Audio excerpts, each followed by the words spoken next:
Est-ce que vous m'entendez là? Alors je viens avec mon ami Alain Griot, on vient de faire une visite du salon. Si je pouvais le résumer en une phrase, il a ici réuni tout ce qu'il faut pour le meilleur des mondes possibles. Il y a toutes les solutions, on va dire, vers le meilleur des mondes possibles. Et moi, je voudrais vous faire un voyage quand même, Polar Pod. Pendant longtemps, on a cru qu'on pouvait tout envoyer dans l'atmosphère. Hein. Je recommence. Pendant longtemps, on a cru qu'on pouvait tout envoyer dans l'atmosphère. En fait, ça ne va pas loin. On a l'impression que ça partait dans le cosmos, mais ça reste là. Ça reste là dans la troposphère, la sphère qui est l'atmosphère très proche de les 10 premiers kilomètres. Et quand on parle de gaz carbonique, il est un peu usé en bouche, le CO2, depuis qu'on en parle. Mais c'est un gaz extrêmement puissant. Vous voyez, en un siècle, il est passé de 0,03% à 0,04%. C'est ce tout petit pourcentage qui est responsable de l'effet de serre, du renforcement de l'effet de serre, parce que l'effet de serre est quelque chose qui est naturel et depuis longtemps. Et donc, le CO2 est un gaz à effet de serre qui a permis à la vie d'exister sur Terre. S'il n'y avait pas eu l'effet de serre naturel au CO2, la température moyenne à la surface du globe serait de moins 18. La vie n'aurait pas existé. Ce que nous faisons aujourd'hui, bien sûr, c'est qu'on renforce cet effet de serre. Et en un siècle, la température s'est réchauffée de 1 degré en un siècle. Je vais vous faire partager les expéditions que j'ai faites et faire un peu un état des lieux. Le pôle Nord est au milieu d'un océan gelé, recouvert par une couche de banquise qui faisait en 86 2 mètres, aujourd'hui qui se réduit en épaisseur et en surface. Vous voyez sur cette photo, vous avez un exemple effectivement de la réduction de la surface de la banquise à la fin de l'été. Vous voyez, c'est considérable depuis 1996 à 2020. Mais ce qui apparaît sur cette image et qui est intéressant, c'est que l'Arctique change de couleur. C'est ce qui fait que l'Arctique est la région du monde la plus touchée par le réchauffement climatique. C'était une surface, si vous voulez, arctique tout le temps blanche, blanc par la banquise et blanc par la neige qu'il y a sur la Terre tout autour. Donc vous savez, l'effet albédo, c'est la capacité du blanc à réfléchir la lumière. À partir du moment où il n'y a plus d'eau, que l'eau est libérée et moins de neige sur le sol, ça capte. Et donc l'Arctique est en train de se réchauffer beaucoup plus que les autres régions du monde. On a ouvert la porte du frigo. On a absolument besoin de ce froid pour équilibrer la chaleur tropicale. Ça, c'est bien sûr des pertes importantes de glace, notamment au niveau du Groenland. Et ensuite, le sol tout autour de l'Arctique, de l'océan Arctique, qu'on appelle le permafrost, en français c'est le pergélisol, fond à la surface et libère effectivement des zones comme ça. Et ces zones-là libèrent beaucoup de méthane et de gaz carbonique. Donc vous avez compris que l'Arctique accélère, est un facteur d'accélération du réchauffement climatique. Dans certains endroits, la température moyenne s'est réchauffée de 4 degrés en un siècle. On change d'hémisphère. Ça, c'est l'Antarctique. Vous voyez la différence? Le pôle Nord que je viens d'évoquer est au milieu d'un océan gelé encouré de terre. Le pôle Sud est au milieu d'un continent de glace entouré par l'océan austral. Les surfaces sont à peu près identiques. Et cette surface blanche que vous avez, l'Antarctique, c'est l'équivalent en surface de 28 fois la surface de la France. Vous avez un puzzle bien serré de 28 France, ça vous donne la surface de l'Antarctique. Et cette Antarctique est recouverte par une calotte de glace qui fait en moyenne 2,5 km d'épaisseur. Vous avez en Antarctique, sur 28 France, 2500 mètres d'épaisseur de glace moyenne. Ça vous donne une idée de la taille du glaçon. 70% de l'eau douce est gelée en Antarctique. Donc, ce que je voulais vous montrer, c'est que voyez la mer de Ross en bas, là, tout en bas, voilà. Alors, cette zone-là, elle est de couleur bleue sur la carte, mais en fait, elle est recouverte de ce qu'on appelle les ice shelves, les plateformes de glace. Parce que l'Antarctique, qui est cet immense glacier, immense calotte, par gravité, comme tous les glaciers de montagne, descend, arrive sur la mer et flotte. Et on appelle ça des ice shelves, qui est le point de départ des icebergs. Et sur la mer de Ross, vous avez un immense ice shelf qui fait à peu près 600 km. Et donc, quand vous allez en bateau au pied de cet ice shelf, vous avez là le front polaire, le bout de la plateforme. Et alors, la ligne, c'est vraiment emmerdant ce truc-là. La ligne droite que vous avez, où il est le chef de la ventilation, bon sang, va se faire gronder. Hein. La ligne noire que vous avez là, hein, c'est pas un artefact. Cette photo, elle a été prise en 1983. Il n'y avait pas de drone à l'époque. Et là, elle est prise avec un cerf-volant. Vous voyez, on a envoyé le cerf-volant et sous le cerf-volant, on accrochait des appareils photo. C'est pour ça qu'on voit ce trait noir. Alors, on en prenait une centaine, comme ça, avec l'espoir d'en voir une, parce qu'on ne voyait pas ce qu'on photographiait. Donc, vous voyez, ce front glaciaire, on se rapproche de ce front glaciaire. Voilà à quoi ça ressemble. Ça fait 40 mètres de hauteur. Ça veut dire que dessous, il y a 300-400 mètres de profondeur. Ça vous donne une idée de ce que sont ces plateformes de glace. Et ces plateformes régulièrement se cassent, elles se fracturent pour donner naissance aux icebergs. Icebergs tabulaires, on dit parce qu'ils sont plats comme des tables. Aujourd'hui, ce qui se passe, c'est que la température de l'eau monte, elle monte de très peu, de quelques dixièmes de degré suffit, et le niveau de la mer monte. Le niveau de la mer monte de 3,6 mm par an. Et donc, vous voyez cette ice shelf, cette plateforme qui va très loin, comme il y a une érosion qui s'accélère à cause de la température et de montée, vous avez une libération d'iceberg un peu plus importante aujourd'hui. Et on en entend parler de temps en temps aux informations. Un iceberg géant s'est détaché de l'Antarctique. Et alors en France, on parle d'un iceberg grand comme la Corse, ou la moitié de la Corse. J'ai mis du temps à comprendre. Moi, je suis originaire du Tarn. Si je vous dis grand comme le Tarn, vous ne voyez pas à quoi ça ressemble. Par contre, la Corse, c'est insulaire, c'est une île. Vous voyez, un iceberg, c'est une île. Donc, on a une idée, effectivement. Enfin, grand comme la Corse, ça serait vraiment grand. Donc, il se libère de plus en plus d'icebergs. Quand un iceberg part en mer, de temps en temps, on dit que ça fait monter le niveau de l'océan. Non. Un iceberg qui se détache ne fait pas monter le niveau de l'océan. Parce que la glace était déjà dans l'eau. Elle pesait, elle était déjà dans l'eau. Par contre, quand un iceberg géant se libère, derrière, c'est comme un frein qui se lève. Et ce que vous avez en couleur jaune et rouge, c'est la vitesse de descente. Et donc, comme vous enlevez des freins, vous voyez, à la descente de la calotte, vous avez une libération qui s'accélère d'iceberg. Qu'est-ce que nous apprennent les régions polaires sur le réchauffement climatique ? Cette courbe-là, j'ai fait une conférence un jour avec Claude Lorius. Claude Lorius, qui était notre éminent glaciologue, qui a trouvé que dans les carottes de glace qu'on faisait en Antarctique, il y avait de l'air qui était emprisonné. Et si on faisait l'analyse de ces bulles d'air, on pouvait trouver la composition de l'air aussi loin que l'on fait des carottes en profondeur. Et donc vous avez à gauche, effectivement, ces carottes que l'on fait. On descend aujourd'hui jusqu'à 3000 mètres de profondeur. Et alors, qu'est-ce que nous montre cette courbe ? C'est vraiment chiant, hein ? Que nous montre cette courbe ? Elle nous montre que la Terre a sa vie propre, qu'elle a eu des alternances froides et chaudes, des périodes glaciaires, interglaciaires. Vous voyez, c'est ces variations. À gauche, vous voyez 800 000 ans. Aujourd'hui, on a 1 million d'histoires. Et donc, ça monte et ça descend, période glaciaire, interglaciaire, mais vous voyez, sur une durée importante. Et Claude Lorius nous dit, regardez, à droite de la courbe, tout à fait à droite de la courbe, vous avez une accélération de la montée de la teneur en gaz carbonique et de la température moyenne.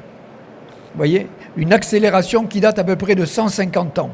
Elle est là, la signature de l'activité humaine sur le réchauffement climatique. Et Claude Lorius, il a une phrase quand il montre cette courbe-là et cette accélération, en parlant du réchauffement climatique, il dit « le processus est enclenché ». Vous voyez cette notion du processus qui est enclenché, ça donne une idée de l'ampleur, si vous voulez, de cette machine thermique qui est le climat. Et le climat, si vous voulez, c'est une machine thermique. C'est une machine thermique, c'est l'échange constant entre la chaleur des tropiques et le froid des pôles. Et la Terre, un peu comme à la maison où on a la ventilation, où le chauffage central à l'eau. La Terre, elle a deux fluides. Elle a deux fluides, la Terre, dans cette machine climatique. D'une part, les échanges atmosphériques.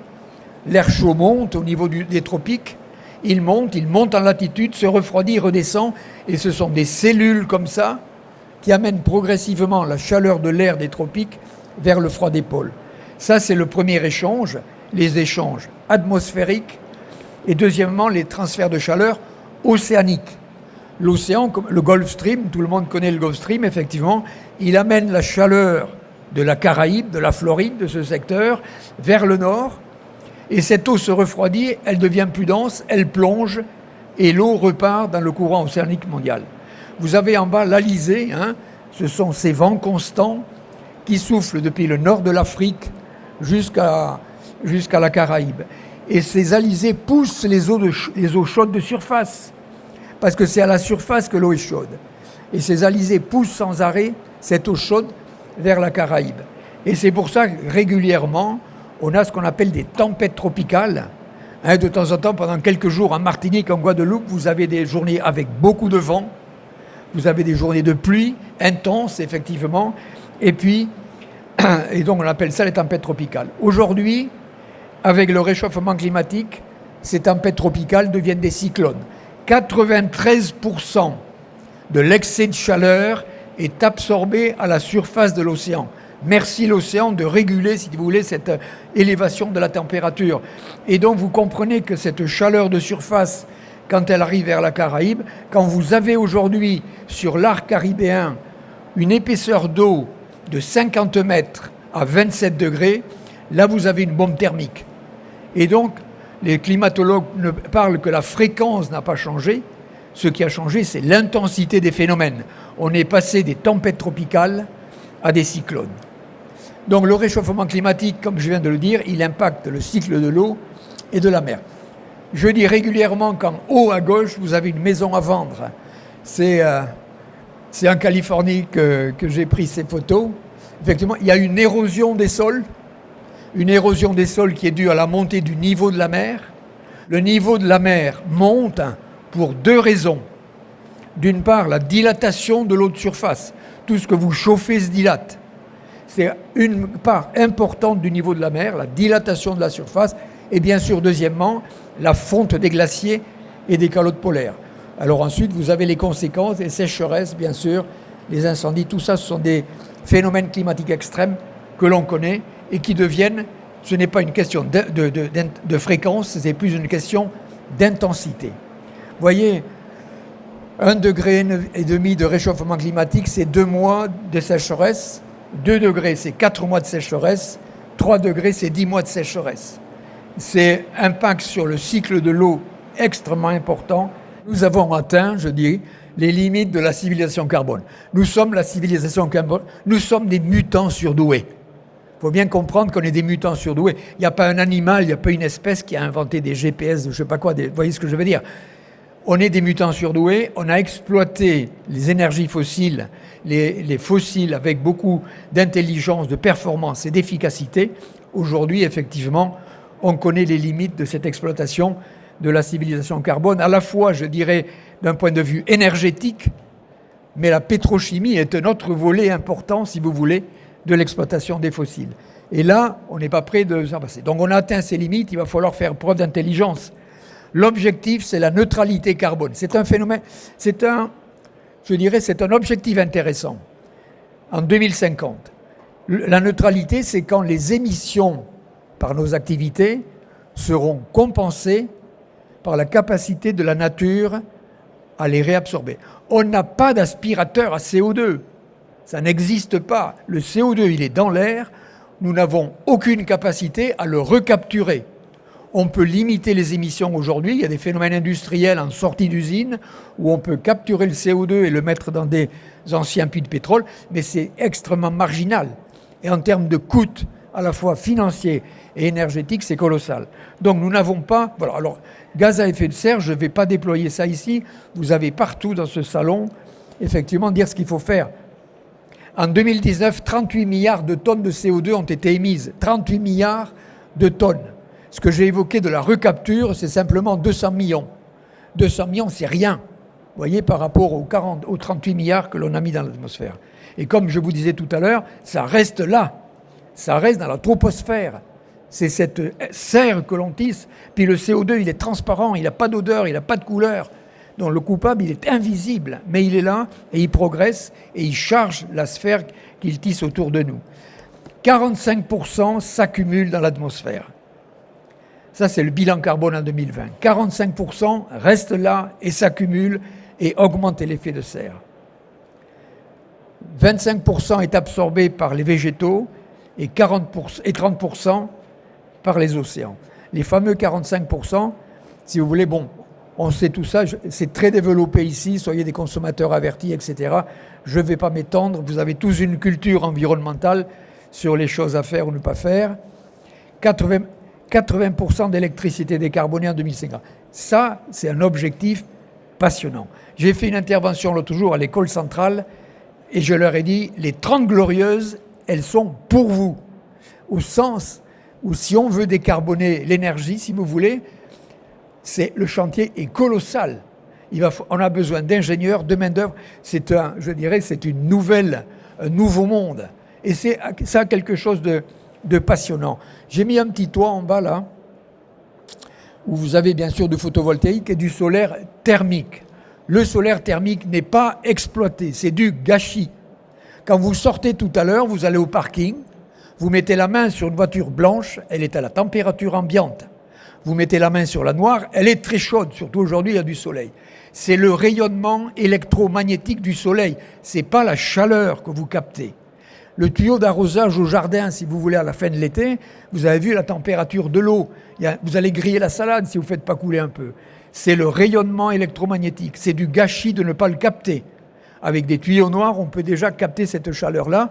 Aujourd'hui, ceux qui sont passés au solaire thermique, entre 50 et 60% du temps, ont de l'eau chaude à partir du soleil.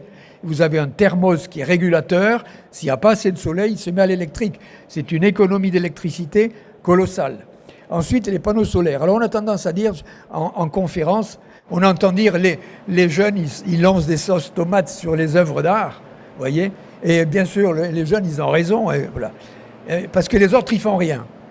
Je dis, mais qui c'est les autres? Comme si, je ne sais pas, au Vatican, à la Maison-Blanche, à l'Élysée, quelque part, il y avait un bouton on et off, et ce con-là, il n'a pas compris qu'il faut mettre sur off. Quand on fait ces manifestations, si vous voulez, elles sont contre-productives, parce qu'elles ne font que marquer quelque chose que tout le monde connaît, elles n'apportent rien à la complexité de la solution. Et c'est ça que je veux dire, et ça démobilise les gens en disant les jeunes, ils ont raison, et les autres, ils font rien. Et vous, là, je m'amuse à ça, vous, qu'est-ce que vous faites? Vous voyez, moi j'ai 80 panneaux solaires à la campagne à côté de chez moi. Cette année, l'EDF m'a fait un chèque de 2600 €. C'est un investissement. Au lieu d'aller à la caisse d'épargne, enfin bon, il n'y a pas personne dans la caisse d'épargne ici, aujourd'hui c'est 3,5%. Vous voyez ce que je veux dire? Mais soyez des investisseurs de la solution. Vous avez un toit, mettez des panneaux solaires thermiques, photovoltaïques. Vous allez faire le plein avec le soleil de votre petite voiture électrique. Et puis mardi, il va faire beau, vous ferez la lessive avec le soleil. Il y a du fun à être écolo. Entrez dans la solution. C'est ça qui est important. Il y a une telle attente qu'on fasse quelque chose ailleurs. Bon, vous voyez, je prends des tours avec ça parce que je me rends compte que les solutions existent, elles ne sont pas assez mises en œuvre par le grand public. 100% recyclable, ça bien sûr, c'est la base de l'économie circulaire, de manière à ce que tous les produits manufacturés puissent être démontés et remis dans le circuit de production. Merci. Bon, je reviens à cette image du début. 45% reste là-haut, la solution, on l'a évoqué. 25%, si vous voulez, est repris par la végétation. 25%, c'est pour ça qu'il faut conserver des prairies, arrêter la déforestation. L'agroforesterie est quelque chose de très intéressant. C'est mettre des arbres dans les champs céréaliers qui seront des déserts sous peu. J'ai fait une conférence l'autre jour où je parlais de l'agroforesterie, mettre des arbres dans les champs céréaliers, assez espacés pour la moissonneuse. Et le président des céréaliers de Dijon, qui était à ma gauche, me dit « Mais vous me prenez de la surface agraire ?» Elle me dit. Je dis « Mais je ne parle pas pour vous, je parle pour votre fils, votre petit-fils qui prendra la succession. Avec les sécheresses qui arrivent et le manque d'eau, c'est foutu votre histoire. » L'arbre, si vous voulez, c'est un stock de carbone. L'arbre perspire un chêne de 50 ans perspire entre 200 et 250 litres par jour. Il assure une hygrométrie locale. C'est le gîte et le couvert de la biodiversité pour une multitude d'insectes qui vont aller vers les ravageurs. C'est vraiment recréer un écosystème céréalier qui est intéressant et efficace. C'est la photosynthèse qui permet ça. La photosynthèse, on l'a appris à l'école, peut-être on l'a un peu oublié, c'est le privilège des plantes de se nourrir avec les pieds dans l'eau, où elle capte le sel minéraux et l'eau. Elle va, si vous voulez, elle va faire son glucose sur l'action du soleil avec le CO2 et nous libérer l'oxygène. C'est le point de départ de toutes les vies, à la fois à terre et en mer. En mer, la photosynthèse aussi avec le phytoplancton, 30% est absorbé de CO2 par l'océan, par la photosynthèse et aussi par la dissolution. Le CO2 se dissout dans l'eau de mer. Et il se dissout d'autant plus que la température de l'eau est froide. L'océan que vous avez là, que j'ai illustré, on appelle l'océan austral. On est dans l'hémisphère austral, le sud, austral, Australie. Notre hémisphère, c'est boréal, les aurores boréales, en haut, au nord, et au sud, austral. L'océan austral fait le tour de l'Antarctique, ce continent. Il est alimenté en permanence, ce courant, par les vents, les fameux 50e, 40e hurlant, 50e rugissant. Et c'est le plus méconnu des océans parce qu'il est loin. C'est le principal puits de carbone océanique de la planète parce que le CO2 se dissout dans l'eau. Et c'est un moteur de la circulation océanique mondiale. Il unit les 3 océans, l'Indien, le Pacifique et l'Atlantique. Cet océan, il est loin, il est difficile d'accès, il est mal connu, c'est le plus mal connu des océans. Et donc la question que posent tous les chercheurs à la fin de leur communication, on a besoin de mesures in situ de longue durée. En un mot, il faudrait qu'on puisse s'installer sur cet océan, sur la durée, toute l'année, pour étudier cet océan. Donc la question, c'était quel type de vaisseau pour séjourner sur un océan de tempête dans des bonnes conditions de sécurité et de confort. Donc avec Laurent Mermier de Ship-ST, c'est une boîte de Lorient, on a créé ça, le Polarpod. Un bateau est posé sur la surface, donc il se fait secouer à chaque passage de vague. Le Polarpod, le principe, c'est d'être pris dans des eaux profondes. Vous voyez, il faut échapper à la surface. Donc être pris dans les eaux profondes, on a 75 mètres de tirant d'eau, ça fait 100 mètres en tout, et à la surface, on a un treillis qui est poreux à la vague. Donc, le principe, navire vertical qui est très stable dans la grosse mer, vous voyez, 75 mètres de tirant d'eau, 100 mètres hors tout, ça pèse 1200 tonnes, c'est une énorme machine, quoi. Et alors, si vous voulez rester sur cet océan toute l'année sans bouger, il faut être autonome. Et donc, il est totalement autonome en énergie, zéro émission. C'est la première campagne océanographique mondiale, je n'ai pas peur de le dire, zéro émission. Le moteur, c'est le courant, on va dériver avec le courant circumpolaire, et l'électricité, c'est le vent. C'est les 50e, on est café de vent, il y en a plein. Donc on est autonome en énergie, ce qui va nous permettre de rester sur cet océan dans des bonnes conditions de sécurité et de confort toute l'année. Vous voyez, 2014, tu vois Alain, j'avais mis 2014. Voilà à quoi ça ressemble. Vous voyez, il est poreux à la vague.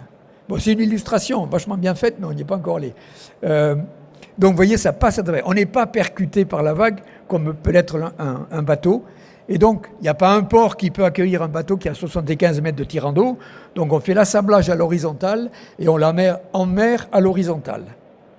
Et donc, une fois arrivé au point de départ, vous voyez, ça fait 100 mètres en tout, hein, c'est long, hein, on ballaste, on remplit des réservoirs à l'eau de mer et petit à petit, il va basculer pour passer à la verticale. Ça va durer à peu près 20 minutes. Et vous voyez, il y a 3 éoliennes. En fait, il y aura 6 éoliennes qui seront sur les 2 ailes latérales, ce qui nous donne cette énergie. On a 50 kWh de stockage. Ce n'est pas un missile, hein, c'est un AUV. Mais regardez surtout la personne au-dessus. Ça vous donne une idée de l'échelle. Ça, c'est un sous-marin autonome qui permet d'élargir la surface d'étude. Vous voyez la personne qui est au bout de l'aile. Là, vous avez une idée de la... Alors, sur ce montage, on a l'impression que ça bouge beaucoup. Mais c'est très très stable. On a fait des études du mode de transport, des essais en maquette dans les bassins à l'école centrale de Nantes, à Ifremer, à Brest. Et c'est une vraie girouette, il va se mettre comme ça, entraîné par le courant et par le vent. Il va être en orbite autour de l'Antarctique.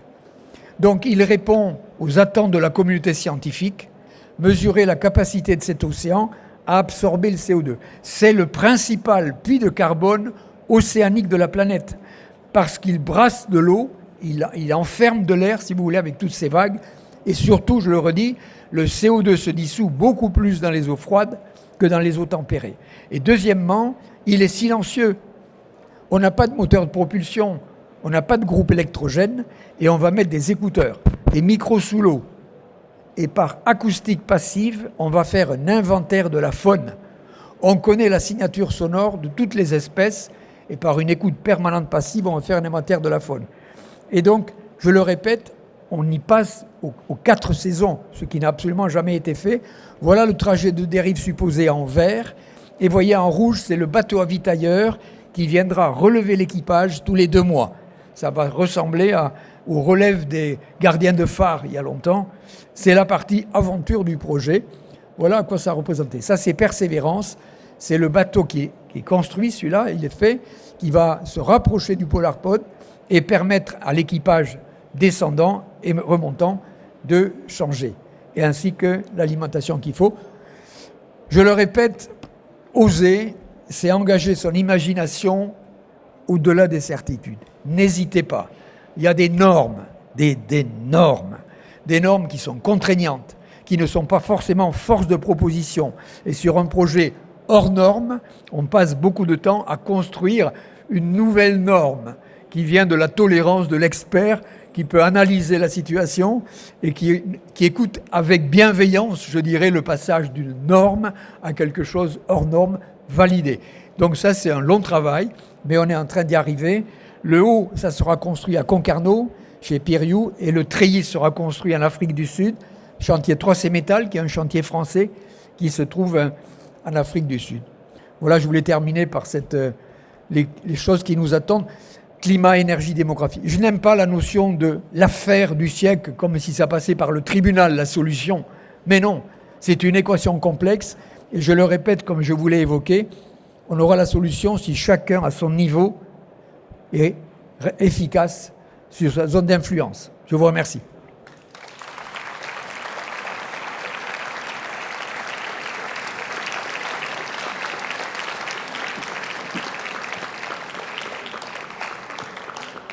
Merci beaucoup, Monsieur Etienne. Est-ce qu'on a des questions? Bon, je le répète, alors je réponds à la première, on manque d'argent. Question suivante. Bonjour, j'aurais voulu savoir si vous avez une date justement de sortie Polarpod. Une date, écoutez, elle est repoussée régulièrement. Il semble que nous allons partir. Je pense qu'il y aura la découpe de la première tôle. Vous voyez, dans le bâtiment, on pose la première pierre. Dans la construction navale, il y a la découpe de la première tôle qui devrait avoir lieu au premier trimestre prochain, ce qui nous fait un départ fin 2025, début 2026. L'année de mes 80 ans. Ça fait longtemps que j'y pense. Merci. Et nous avons d'autres questions. Oui. Bonjour. Merci beaucoup de votre conférence. J'aimerais savoir qui sont les investisseurs du coup de Polarpod. Alors, le financement de cette expédition, c'est un partenariat public-privé. Le partenariat public, et je remercie encore Alain qui est là, Alain Griot, qui m'a beaucoup aidé quand il était au ministère. C'est un projet qui est hors norme et difficile à faire progresser. Mais nous avons réussi effectivement à ce que l'État finance la construction. C'est Ifremer qui est maître d'ouvrage et qui est responsable effectivement de l'appel d'offres qu'il y a eu et du choix des chantiers. Ça, c'est la partie investissement. Moi, j'ai la responsabilité de l'exploitation, c'est-à-dire toute l'organisation à terre, toute la logistique, la construction du navire ravitailleur Persévérance, la gestion maritime et tout ça pendant les 3 années d'expédition. J'ai 2 structures. Une structure associative reconnue d'intérêt général qui me permet d'accueillir des mécènes ou des dons qui sont défiscalisés. Et j'ai une structure commerciale qui permet d'avoir des partenaires qu'on appelle dans la course au large les sponsors et dont le contrat est différent. Mais ce sont ces deux sources de financement que j'ai. La recherche de financement, je la connais depuis 40 ans. C'est toujours aussi ingrat que l'autostop, vous voyez. Vous êtes sur le bord de la route, Hein, vous allez voir papy, mamie, votre amoureux, votre amoureuse, vous êtes quelqu'un de bien, vous, tout le monde. Personne ne s'arrête. Et de temps en temps, il y en a un qui s'arrête. Et là, merci, ça vous redonne du courage pour y aller. Voilà. Et donc, c'est ce travail très ingrat. Mais on m'a dit, quelle est votre préparation? La meilleure préparation psychologique, c'est la recherche de financement. Parce que non, on l'a déjà. Et oui, il faut aller le chercher. Le projet qui me concerne, c'est 18 millions. Et j'ai 13 millions pour le moment. Ce qui me permet de lancer le projet. Et oui, merci pour la conférence. Et pourquoi ce projet n'est-il pas international? Les fonds ne sont pas internationaux? Ah, pourquoi il n'est pas international? Écoutez, j'ai commencé aux États-Unis pendant 2 ans. J'ai été beaucoup guidé parce qu'il y a un bateau qui s'appelle le Flip, c'est un truc vertical comme ça, construit par l'US Navy, et dont on a eu beaucoup d'informations. J'ai habité là-bas pendant 2 ans, j'ai recueilli ça. Ensuite, pour rester en Europe, simplement. Tout le monde dit, effectivement, c'est un projet. Mais l'Europe, donc je suis allé 2 fois à Bruxelles à un bon niveau. Tout le monde m'a dit, mais c'est génial, mais je suis sur aucune étagère. Vous voyez, je n'existe pas. Et donc, c'est ça la difficulté. Et à un moment donné, il y a un bienveillant qui m'a dit, mais peut-être il y a un argent à l'Europe qui est plus facile à avoir, c'est dans la caisse de la communication. Est-ce que vous accepteriez d'avoir le pavillon européen? Je dis oui, je peux en mettre 2 si vous voulez, quoi, sur le truc. Et un jour, j'ai reçu un appel téléphonique de l'Europe, de Bruxelles, une personne qui me dit, c'est bien vous qui avez commandé un drapeau? Je dis oui, mais aussi le chèque qui va avec. Ah non, elle ne me dit pas du tout. Bon, c'est tout ce que j'ai réussi à faire. Alors, j'ai des demandes des Chinois, j'ai le Beijing Institute de génomique, Beijing Genomic Institute. Il est évident qu'ils sont très intéressés pour avoir des prélèvements qui sont faits parce que cette zone-là de l'océan austral, elle est enfermée par le front polaire, voyez. Et donc, il est évident que des espèces microscopiques qui sont là-dedans ont leur propre existence, leur propre devenir. Il y a beaucoup de choses qu'on va découvrir à l'échelle microscopique, vous voyez, pas des gros mammifères. Mais là, donc, voilà, par exemple, c'est un exemple. J'ai eu beaucoup de lettres d'intérêt des États-Unis, de MIT, de Georgia Tech, de Caltech, de Scripps, toutes ces institutions. C'est un peu plus compliqué en France, mais on y arrive. Jean-Louis, est-ce que tu peux nous expliquer pourquoi on ne fait pas l'expédition avec des bouées automatiques et l'intérêt d'avoir justement un équipage et des hommes au milieu de la flotte là? Oui, alors pourquoi on ne fait pas ça avec une bouée automatique? Il est évident que les bouées automatiques peuvent... Alors il y a 2 choses. En automatique, il y a déjà des balises Argo, pas Argos. Argo, ce sont des profilers. Ils descendent automatiquement, ils vont à 2000-2500 mètres et ils remontent périodiquement. Ils amènent de l'information qu'on attend sur les océans, température, salinité, chlorophylle, pH, toutes ces choses-là. Donc ça, c'est automatique. Ensuite, il y a des gliders qui font le tour. Mais des mesures d'échange précises atmosphère-océan, elles ne peuvent se faire qu'avec un engin comme ça, qui est alors habité pour le moment. Peut-être qu'un jour, parce que les bateaux qui font, le Marion Dufresne, bateau français qui fait la mesure échange atmosphère-océan, il bouge, il y a un ingénieur qui calcule l'impact, mais on sait qu'il y a un biais dans la mesure dont le Polarpod apporte cette force-là. Et en même temps, toute la partie acoustique, il y a des choses que je n'ai pas dites, on va valider les mesures satellites. Les satellites sont les observateurs de la Terre formidables, mais on a besoin de faire ce qu'on appelle le ground truth, la vérité terrain. Calibrer, si vous voulez, le satellite par rapport à ce qui se passe sur le terrain, notamment sur la couleur de l'océan qui donne une idée de l'activité biologique, qui permet à distance de surveiller la faune, la flore et l'activité biologique. Donc ça, ce sont des choses qui sont faisables uniquement à partir d'un vaisseau. Peut-être dans le futur, on va pouvoir l'équiper, mais il faut être manœuvrant. Et je terminerai parce que je vois que c'est la fin. Il faut être manœuvrant. On a des icebergs à éviter peut-être de temps en temps. Donc vous avez vu, on a 2 ailes comme ça, et sur chacune, il y a des voiles. Les trucs gris que vous voyez noirs, ce sont des voiles. Et donc par propulsion vélique asymétrique, on peut impacter la trajectoire, mais tout ça se passe très lentement. Un iceberg dérive très lentement. Notre vitesse sera autour de 1 nœud, c'est-à-dire entre 1,5 et 2 km/h. Donc vous voyez, on anticipe nos trajectoires et on peut la modifier avec ces propulsions véliques asymétriques. Je crois qu'il faut qu'on libère la salle, c'est ça? Juste une dernière question. Merci beaucoup pour la conférence. Éric Morbeau, donc je suis le directeur des services techniques et logistiques pour les terres australes et antarctiques françaises. Donc je connais très bien ces zones et ces parties des mers du globe. Juste une petite question simple. Je voulais savoir de quelle zone de la planète donc il sera lancé le PolarPod. Alors le PolarPod sera lancé dans le sud-est de l'Afrique du Sud. À 40 sud, 30 est, on est déjà dans le courant circumpolaire. La première rotation va se faire, on va passer au nord de Kerguelen. Ensuite, le courant nous descend petit à petit et on va faire la dérive entre 50 et 55. Il y a le Cap Horn qu'il faut éviter, mais enfin là, on aura appris quand même à s'en servir. Et ensuite, le deuxième tour, on passera normalement au sud des tables de Kerguelen.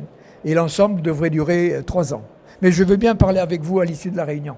Merci beaucoup et félicitations pour la vision et l'ambition. Merci. OK, merci à tous. Merci.